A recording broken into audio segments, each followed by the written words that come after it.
This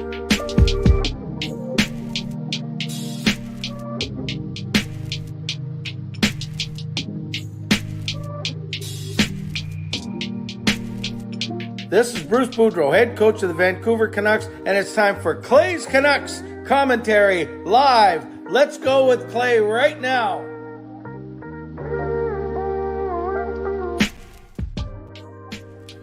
Hey Canucks fans, and welcome to Clay's Canucks commentary live, presented to you by Van City Experts Real Estate. I am Canuck Clay Emo, and this is my Canucks take, all in one take.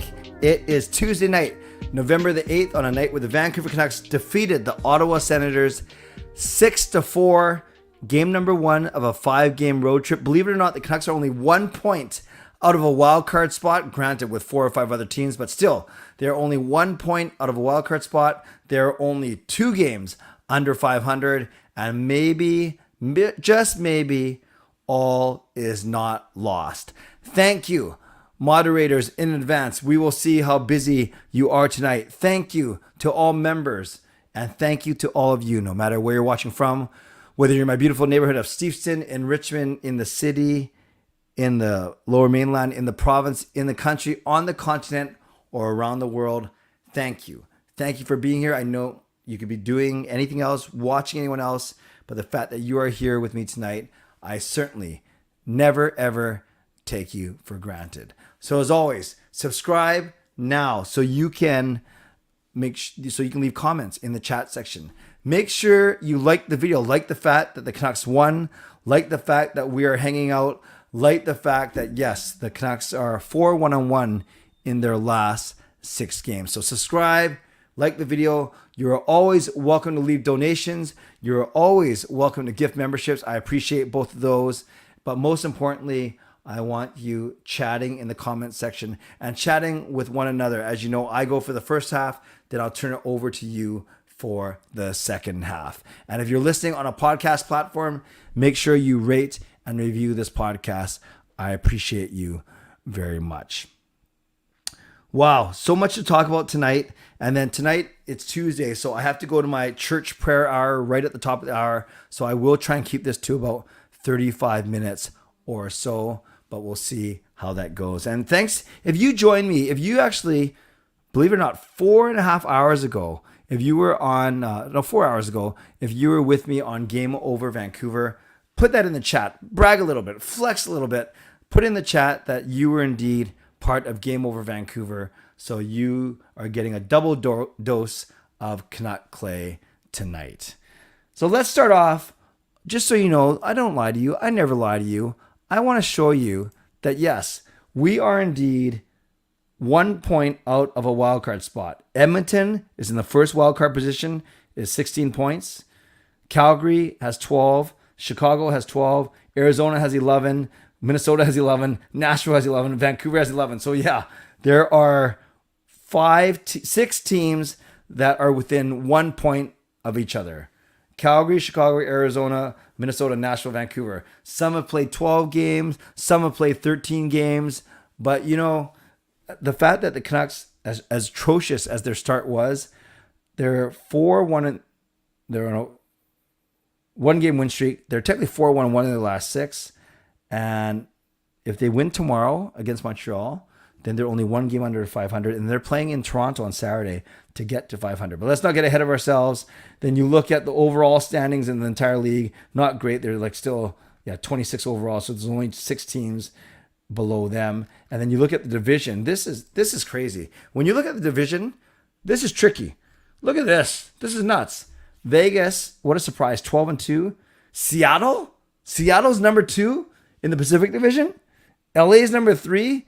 Edmonton and Calgary. Remember, I kept proclaiming that Edmonton and Calgary would be 1-2 in the division. Actually, this is what I said. I said Edmonton, Calgary, and Vancouver would be 1, 2, 3 in the division. These 3 teams. So I don't even know how to work a highlighter here. These 3 teams. You guys know what I'm trying to say. Edmonton, Calgary, Vancouver. I thought would be the top 3 teams. They are right now 4, 5, and 6. So a lot of time for sure, but still there is a lot of surprises there when it comes to the Vancouver Canucks. So I'm going to talk about the game for about 10 minutes or so, and then I will turn it over to all of you. I see legendary Andrew Chang popping in, but likely going to pop out as he liked the video and he needs to sleep. And I know that another legend, Lucas, is actually in Montreal getting ready to go to the big Canucks Canadiens game tomorrow. Let's talk about the things that I liked. I like Conor Garland, 2 assists. Sometimes when Garland skates around, does a whole lot of nothing. But today he was great. He had 2 assists, both assists, good work behind the net. Then you had, of course, Bo Horvat scoring 2 goals. One of them was off a feed from Conor Garland. That was really nice. And the other one was later in the game when it was, it was the first of the game when it was putting a backhand, a rebound, behind Cam Talbot. And then Petey had 2 points as well. His secondary assist on the Mikheyev goal, and then his empty net goal and a nice unselfish play by JT Miller. Now, Horvat, that puts him at 12 goals. 12 goals on the season. And with his 12 goals, did you know that means there's only one player that has more goals in the entire league than him? That, of course, is Connor McDavid. Horvat has 12 goals in 13 games. We don't think Horvat's going to score 70 goals, but still, we also know that Horvat is playing very well, and no surprise, he's doing all this in his contract year. So good on Horvat with his 2-goal night. That Besser had an assist. I thought he tipped that Ekman-Larsson shot, but they kept it with Ekman-Larsson. So Besser has an assist. JT Miller's assist. Studnicka has his first goal as a Vancouver Canuck. A good effort to create 2 turnovers in the Ottawa zone. Not a horrible shot. Horrible effort by Cam Talbot on the actual shot, but it's nice to get Studnicka to get his first goal. And a wonderful play by Ilya Mikheyev on his goal. Great pass from Quinn Hughes from his back corner all the way to the opposite blue line, where Mikheyev took it on his backhand, did a 180, and then went around Travis Hamonic, who, as we know, isn't the best skater, and Mikheyev showing his speed, going straight to the net. So I really like that goal as well. So a lot of things to like about the Vancouver Canucks. 4 of the 6 blue liners had points. Actually, 5 out of the 6. Rathbone had an assist. Hughes had an assist. Myers had an assist. Ethan Bear had an assist. Ekman-Larsson had that goal that I thought was Besser's.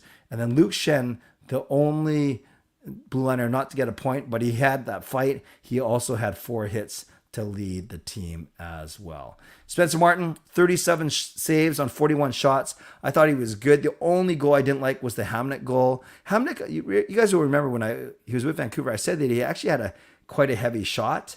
I was surprised, but you still want Martin to make that save, considering that there's no one in front of him.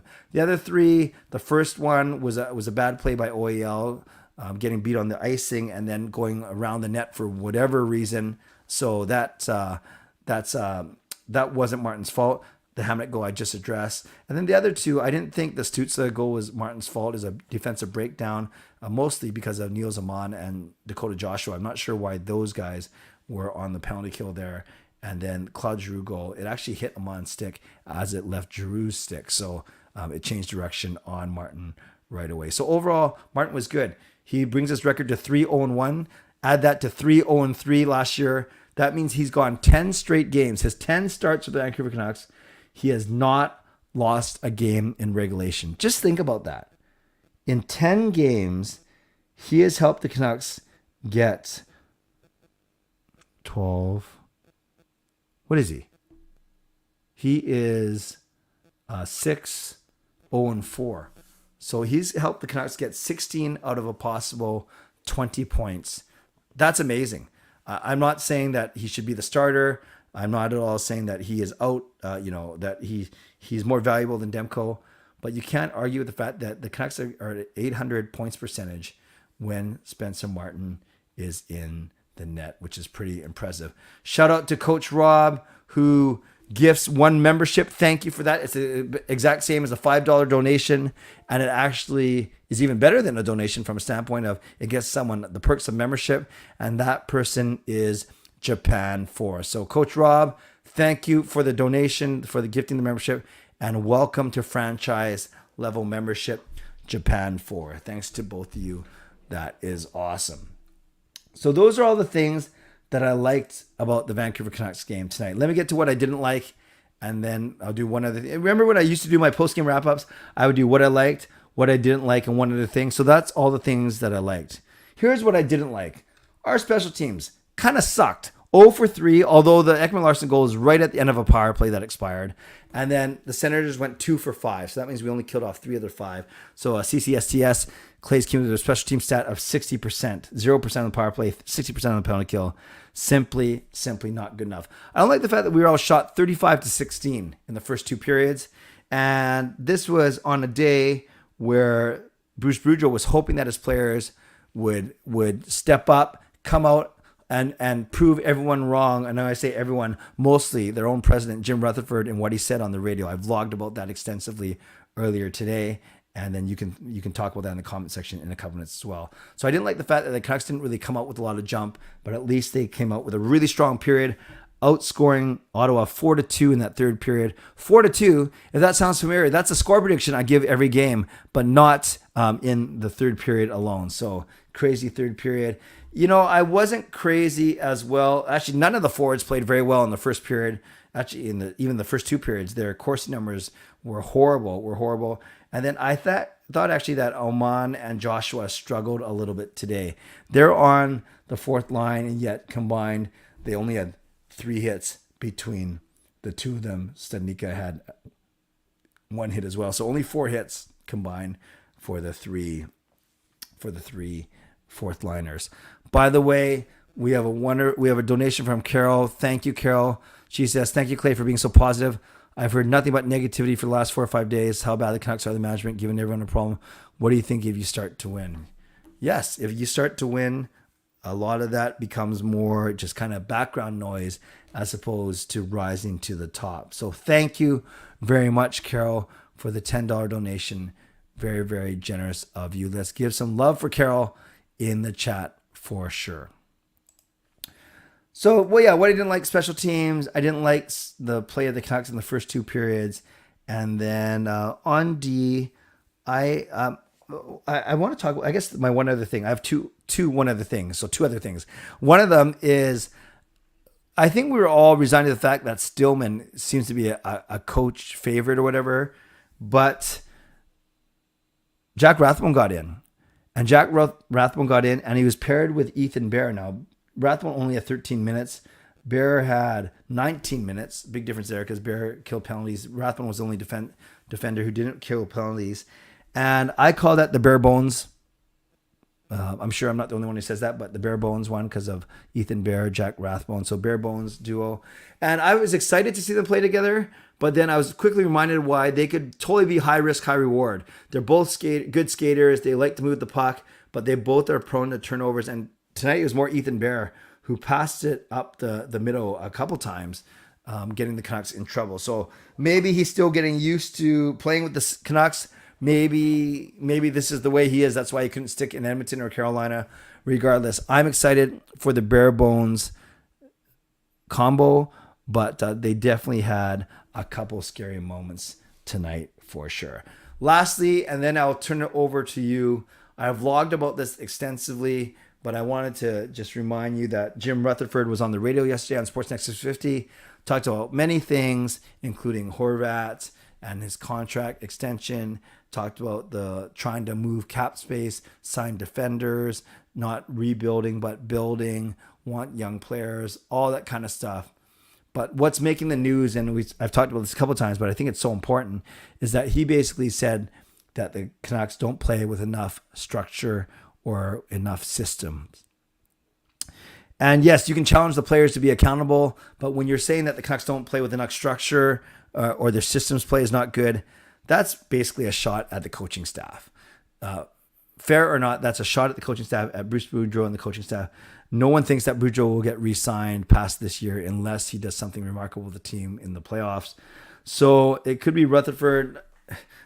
Basically, what I said in my vlog today is I didn't mind how honest and open Rutherford was when I first heard him talk a few times at the start of the season, the offseason, because of compared to Jim Benning, where Benning barely showed up and talked maybe 1 or 2 times a year.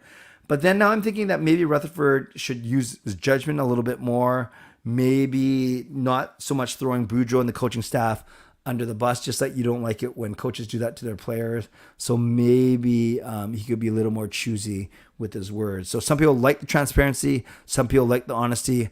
Others say that there's a time and place, and maybe now is the right time and the right place. So I'd love to know your thoughts on that. So as I go into my mid-show sponsor read, I would love to hear what you have to say about tonight's game, about the upcoming road trip. They got Montreal tomorrow. They got Toronto on Saturday. They have Boston on Sunday. They have Buffalo on Tuesday. You can talk about Spencer Martin. You can talk about Brock Besser returning. You can talk about Bo Horvat continuing to be a beast, second in the entire NHL in goals. And you can talk about this Jim Rutherford situation. Are you okay with him being so open, being so transparent, and basically calling out Boudreau without saying his name? Let me know about any of those topics or whatever you want to talk about. I will start to get your comments after this mid-show sponsor read. Thank you to my sponsors. My lead sponsor, Van City Experts Real Estate. Contact Jason Lim and his team for all of your real estate needs. Thank you to Perform and Transform Personal Training and Weight Loss. You can sign up now for a free 7-day trial. Use the link scrolling across the bottom of your screen, performandtransform.ca/CanuckClay. Sign up now, and Coach Patrick will take care of you. Shout out to Gassy Jack Art, maker of this fine artwork.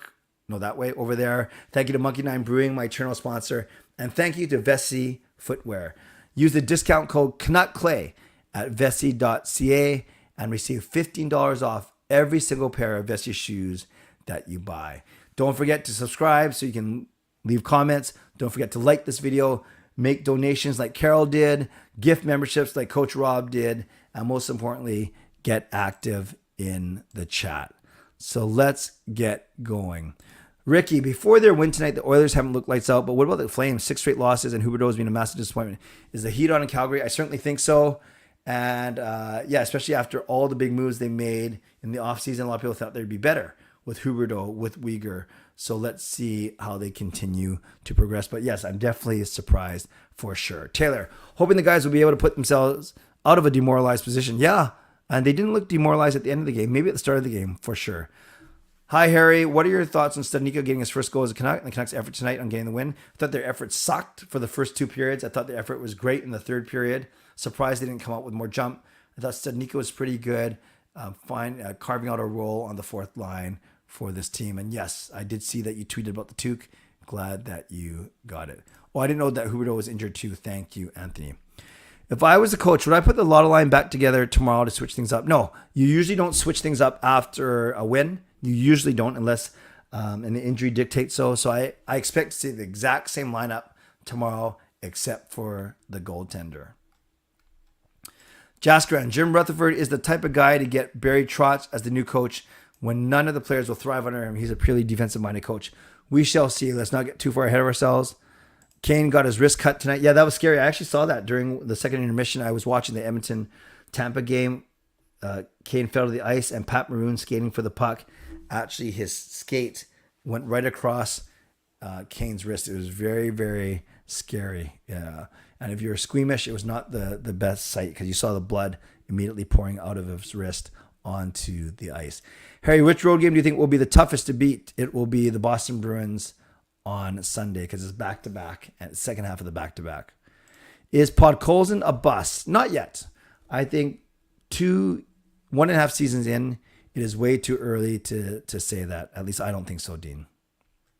Yes, Ben, Kane's cut was indeed very bad. Jasker and Martin is him. He should start all the games. Just getting tomorrow's Thatcher's time to get going. Yep. And as I've said many times, many of the goals, the majority of goals that Demko has let in have not been his fault. Taylor, Clay, from how the guys are currently playing, do you still see us coming third in the Pacific? No, not if Vegas and Seattle keep playing the way they're playing, but I do think the Canucks are a lot better than what they've showed. But yeah, I do know obviously that I picked them to finish third in the Pacific. That's looking less realistic right now. I think Lazar is a couple of weeks away still because 2 weeks ago he was 3 to 4 weeks away. Rutherford puts pressure on the coaching staff and team because we've lost too many games after a clear lead. Yeah, Rutherford's obviously frustrated as many people are. Jeremy would rather see Hoglander than Pearson. Pearson was quite invisible tonight. Do I think Besser had a good game tonight? Average. I didn't think he was great. It's nice he got a point, but I thought he was average. I didn't think he was amazing, but he wasn't brutal. He was just okay. Was I nervous for tonight's game when the Canucks played poorly? Yes. Harry, as I said, I was surprised that they started off so poorly. Cal, I view Rutherford's don't play with structure comment as criticism more than the players. Yeah, that's fair. I think you'd be in the minority, though, admittedly, Kel, but that's fine. It's both players and coaching, for sure. Carol, Clay, I don't think that I really like Rutherford and Boudreau, but in all honesty, it's not fair that management haven't given them better defense and the fact we didn't have a good start. Yeah, Boudreau can only coach the players that he is given, that's for sure. Chris Seifert, longtime member, nice to see him back. Let's give some love to Chris for rejoining the CCC as a member. Welcome back. Good to have you back, Chris. That's great. Jaskrin, Seattle and LA will fall off a cliff. Can't believe LA fans really thought they would be top 3 over Calgary, Vegas, and Edmonton. I didn't know that. Was it all fans? Where did that come from, Jaskrin? I know some other people have referenced it as well. Would I trade Darlene for Hughes? If they had the exact same contract, yeah, I would, because I think Darlene is actually a more gifted player than Hughes, as much as I love Quinn Hughes. Carol, it's really hard to get the team together when you have such a terrible start. I'm worried they won't, and that coach will get fired. We'll see if the Canucks continue to fight their way up the standings.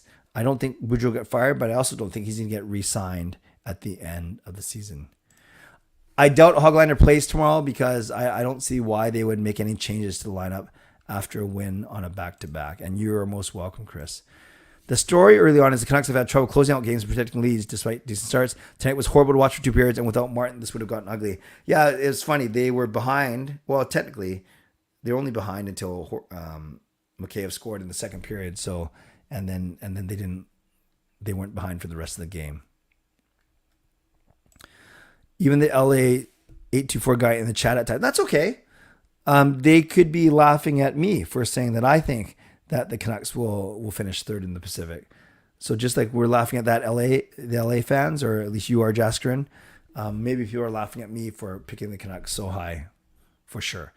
Eli, welcome back. One of your thoughts on Riley Stillman and him being played over Rathbone Burrows? I think I don't say it's a joke. I don't have anything against Stillman. Maybe Boudreau wanted to see what he had, but I think we know what he has. A guy who'll stand up for his teammates, but a guy who makes very poor decisions, i.e. chasing the guy behind the net against Nashville. So I was 100% fine with Rathbone drawing in over Stillman today. Awesome. Glad to have you, Chris. Why not put Hoglander for Podkolzin? Well, with Sheldon Dry sent down and with Lazar still out, I do think those are the 2 guys that you'll be seeing trade back and forth for sure. When do we proclaim that there's a goalie controversy in Vancouver? Martin seems to be out playing Demko, or maybe some other players in front of him play different with him in net. Yeah, with some backup goalies, you've heard that players try even a bit harder because they don't trust him as much.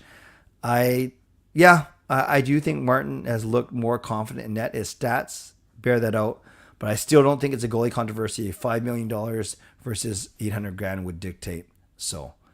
Jay, shouldn't there be changes in the lineup because we played bad for 2 periods, not exactly plus? Yeah, that's fair, Jay. Actually, that's a good point.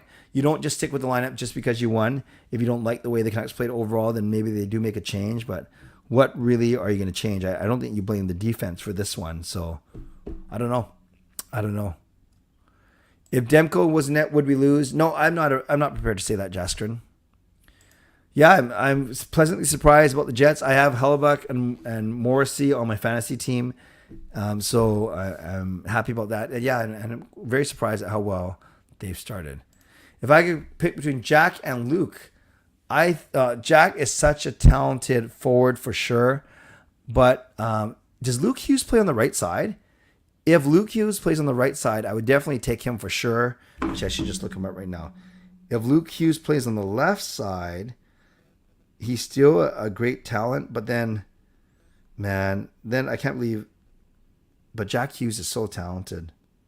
Yeah, Luke Hughes is a lefty, isn't he? Okay.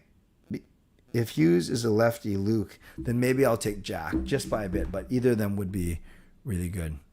No, I did not watch the Lions game, Chris. I was working. I just saw the highlights. But Obviously happy with what I saw. Nathan Rourke is a difference maker. Too many turnovers. The guys need to stop having so many turnovers and stay in the zone of their opponents. They need to work hard on keeping the puck stable. I think that is fair. What if Dylan Guenther and Luke Hughes fell to 9th? What would happen to the old regime? If Dylan Guenther or Luke Hughes fell to the 9th, what would have happened to the old regime? I'm not sure what you're asking, Jasper, because Guenther was 9th. That's why that's how Arizona picked him up. Can you rephrase your question? I'm not sure what you're saying when you say what would have happened to the old regime. Edmund was shocked we won tonight. What are your thoughts on the Canucks hopefully signing Eddie McDonough? Yes, I think he can be a really good prospect and a good depth for us up front. I hope that happens for sure. Fangirl using her membership. I can't highlight it for some reason in StreamYard, but it says, how did your weekend event go? It was excellent. 1,700 grade 7s, 1,200 on Saturday, 500 on Sunday. It was great. We were a little bit rusty with the logistics and the planning. The kids were a little bit rowdy, but nothing we couldn't handle. Overall, we were thrilled to be back. Thank you for asking, Fangirl. I appreciate that. You think Besser and Quinn get their first goals of the season? I don't need Quinn Hughes to score goals if he's moving the puck and getting assists. Besser, I thought he would have had one tonight, but it looks like they gave it to Ekman Larson. So will they get in the next couple of games? I maybe Besser. I doubt Quinn will. Yes.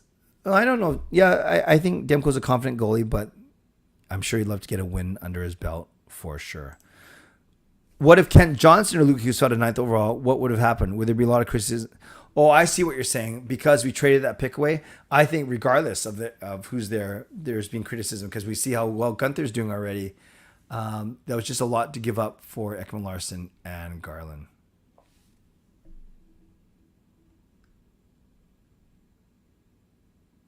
Hey, I permanently long time no see. Harry, technically they did not credit Besser with that goal. They gave it to Ekman Larson. I thought Besser was okay tonight. 15 minutes of ice time, 3 shots on goal, 1 hit, 1 assist. I thought he was okay. Just okay. OEL and Myers look poor, and Bear and Rathbone is high risk, high reward. Exactly. Would you split those two pairings? Yeah, you could go Hughes shit. Actually, that's what I thought they were going to do because Bear has played with OEL for the last 2 seasons. Last 2 or 3 games. I would go Hughes, Shen, Rathbone, Myers, and OEL Bear. I would try it because then you don't have the slowness of OEL Myers, but then you don't have the turnovers of Rathbone Bear. I would try splitting them up and see what happens for sure. Yeah, Harry, I've talked about Besser a couple times already. Not sure if you heard me. I said he was okay. I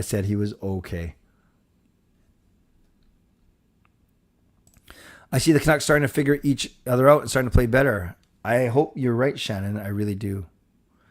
Yeah, Jaskrin, he's been rumored to be in and out of the lineup for the past week and a half or so, and finally he did return today.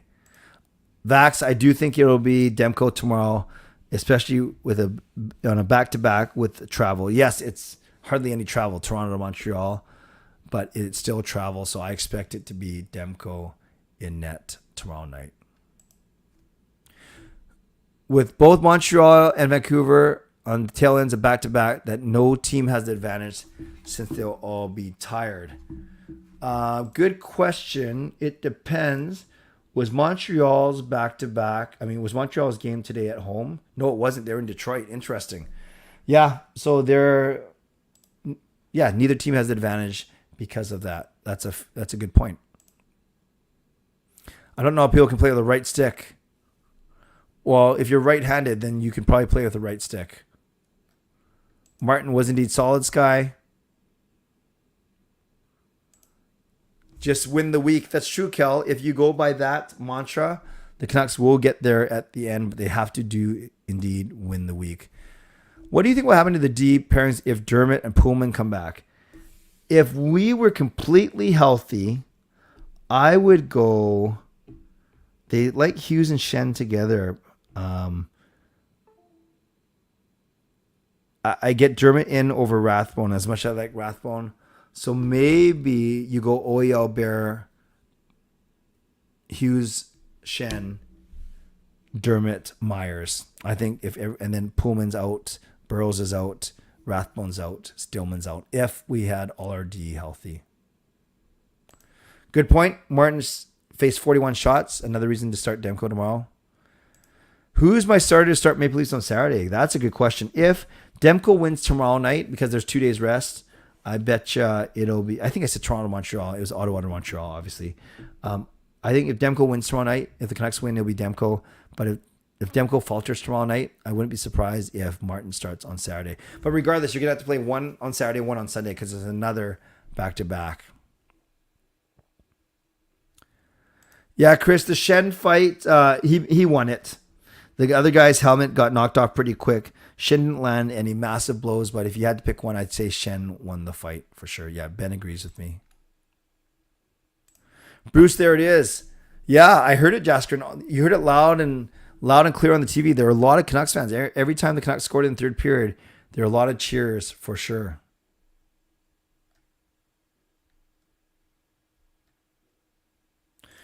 Canucks advertising on the rink. I didn't see that. I don't pay attention to the rink ads, to be honest with you, for sure. What was the cause of Schenn fight? Schenn hit a guy hard on the boards, not into the boards, along the boards, a clean hit. And then for some reason, the other Ottawa guy thought that Schenn had to fight for it. No big deal. Yeah, Ryan Reynolds, interesting. From Vancouver, went to school in Ottawa, and is interested in buying the Senators. So he was shown at the game cheering for the Ottawa Senators. Hey, Charms, hope you're doing well. I am doing well, thank you. The brawl in the game, it wasn't much of a brawl. A brawl to me is 3 or 4 guys fighting at the same time, not a couple guys, holding each other and skating around. So no big deal. There's no rivalry. There's no bad blood. There's each team got a couple guys that don't mind mixing it up, but no thoughts. Charms, I think Mikheyev has been great in the last 5 or 6 games, ever since he got his legs underneath him. And we saw a really, really good example of his speed tonight. Yes, Ryan Reynolds said he might need a sugar mommy or sugar daddy. I saw that. That was pretty funny. Favorite holiday tradition you have with your family? True holiday might be Easter, going to church. Always a big time for me, considering that's when I came to the church. And Christmas time, just not even doing anything, going to church maybe, and simply being with family. Pretty boring, pretty simple stuff. Am I doing a live stream after tomorrow's game? Not immediately after. I'm not doing Game Over Vancouver. My next one for that is on Sunday. And then Wednesday night's my church night. I was only able to do it tonight. Usually I'm bowling on Tuesday night, but it got canceled tonight because they were filming a TV show at the bowling alley. And as I mentioned in last night's stream, Sean and Jake were in. No, I didn't mention last night's stream. Where did I mention it? Sean and Jake have a small part in that TV show, which is pretty cool. I can share more about that later, not yet. But yes, no bowling tonight. That's why I could do the stream. But Wednesday night is still my church night. Going to wrap up so I can go pretty fast here. Refs wanted the Sens to win, especially they stopped the... I don't think the refs wanted the Sens to win. Hello, Marcus. Yes, I have Friday off. It's a stat. Did Reynolds really get Bettman to say that? That's what I've heard. I was hoping the owner of Ottawa makes sure Ottawa stays there. I didn't want them relocating. I think they'll stay there for sure. Which has been the biggest slump this year. Flames 0 for 2 in the last 6. Penn 7, or I think it's the Blues. The Blues. All 3 are very similar, but the Blues 8 straight losses, considering they won the first 3. It's pretty shocking. Yeah, Ricky, sometimes I don't get the personnel choices that Boudreau makes, actually. The shootout's been fine. The overtime, I mean, from a personnel standpoint, I don't know. It's still a relatively small sample size, and those are toss-ups anyways. So when it seems like everything is going against you, that includes extra time for sure. Coach Rob, I will not be doing the 24-hour live stream at the end of this month because I planned that before I knew about the Steve Dangle Podcast Network. That is a better use of my time and my energy. So I'll likely plan a meetup instead of doing a 24-hour live stream, but we'll see. But I won't be doing it at the end of this month. That's for sure. Good question. If they like Miller in the middle and they're comfortable, I could see them not signing Horvat and putting some of that money towards Kuzmenko. But Horvat's playing so well right now. Yes, Knights on the 21st. That would be a lot of fun for sure. Do you think my spontaneous buy the Podkolzin jersey? I hope so. I hope so. It was nice for you to do that, Chris, for sure. We had 3 power plays. We went 0 for. I don't know if Pods need some time in the AHL, but I'm not going to give up on it yet. It's only been a season and a half. Good night, Brian. And no new Harry. I was looking at dates today, but between weekend dates, my own schedule, when I'm doing the Steve Dangle show, right now I still have to work out a couple things. It might not be until the new year, but if I can sneak one in before Christmas, I will do so. Friends, that is a good time to end. So thank you everyone for being here tonight. I appreciate you as always. Thank you to my moderators. Seems like it was a pretty simple night tonight. And not that I'm complaining. I like those kind of nights for sure. Thank you to legendary Lucas Gates, legendary Justin Credible, legendary Andrew Chang, Hall of Fame and franchise members. Thanks for your support as well. And to all of you for watching tonight. Those of you that subscribed, thank you. Those of you that became members, I think it was Japan 4 and Chris Seifert. Thank you to those who donated. That was Carol. And thank you to those who gifted memberships. That was Coach Rob. Appreciate all of you. And if you're listening on the podcast platform, make sure you rate and review as well. And finally, to my sponsors, my lead sponsor, Van City Experts Real Estate, and my secondary sponsor, Perform and Transform, personal training and weight loss. Tomorrow night, the Canucks could climb to within one game of 500 if they beat Montreal. I will be on with Parker, Canucks After Dark at 10 p.m. tomorrow night. And then we will do this show just after 11 o'clock tomorrow night. So I hope you'll join me then. The Canucks have an optional skate tomorrow morning, especially after a back-to-back on a game day. So I don't think we can glean anything into the line from the lines at the optional skate. But Boudreau will likely talk after that, and then we will learn a bit more about tomorrow night's lineup. Okay, friends, thanks for being here. As always, stay safe. Subscribe if you'd like to. Like this video if you'd like to. Become a member or upgrade your membership if you'd like to. Leave a donation if you'd like to. And thank you for all the comments that you left tonight. As always, stay safe, stay healthy, take care of yourselves, and take care of each other. And I appreciate this joke as a Christian. We know that the first computer actually dated all the way back to Adam and Eve in the Garden of Eden. It was an apple with limited memory, just one bite, and then everything crashed. God bless, and go Canucks go. Booyah.